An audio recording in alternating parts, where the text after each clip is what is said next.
স্মার্টফোনের স্ক্রিনে আঙুলের এক টানেই বদলে যাচ্ছে দৃশ্য।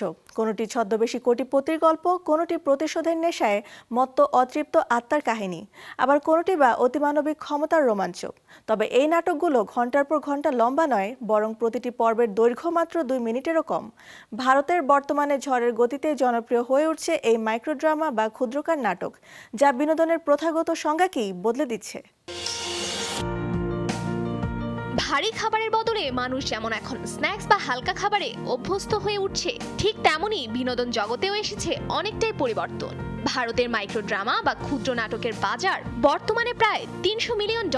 বিনিয়োগকারী প্রতিষ্ঠান লুমিকার তথ্য মতে 2030 নাগাদ এই বাজারের আকার দাঁড়াবে $4.5 বিলিয়ন। বর্তমানে ভারতের দ্রুততম বর্ধনশীল বিনোদন মাধ্যম এটি। আগে এটি কেবল কিছু স্টার্টআপের মধ্যে সীমাবদ্ধ থাকলেও এখন ভারতের বড় বড় প্রযোজনা প্রতিষ্ঠানগুলো এতে ঝাঁপিয়ে পড়ছে। গত এপ্রিলে তরকা নামে একটি প্ল্যাটফর্ম চালু করেছে এশিয়ার শীর্ষ ধনী মুকেশ আম্বানির জিওস্টার কোম্পানি, যেখানে ইতিমধ্যে 100টিরও বেশি শো রয়েছে।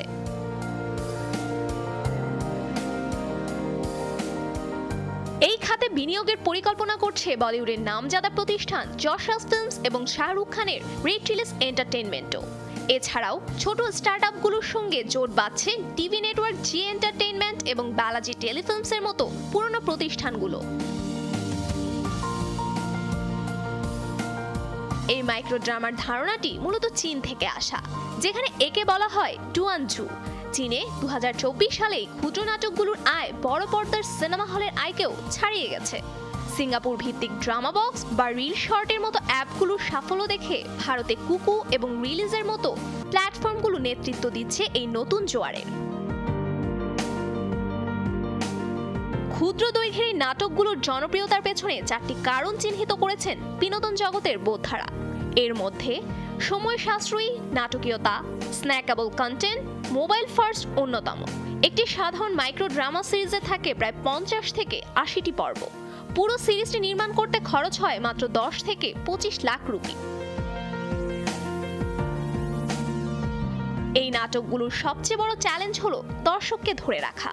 যদি কয়েক সেকেন্ডের মধ্যে নাটকটি দর্শক টানতে না পারে, তবে দ্রুত প্ল্যাটফর্ম বদলে ফেলেন তারা। এছাড়াও মানহীন কন্টেন্টের ভিড়ে মৌলিক গল্পের অভাবও বড় একটি সমস্যা। তবে অনেক প্রযোজকদের মতেই মানসম্মত নির্মাণ এবং পরিচিত অভিনেতাদের যুক্ত করার মাধ্যমে মাইক্রো ড্রামাকে একটি সম্মানজনক বিনোদন মাধ্যম হিসেবে প্রতিষ্ঠিত করা সম্ভব।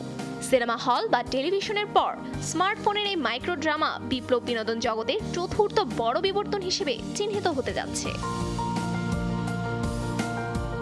Safura Afrin, showbiz tonight.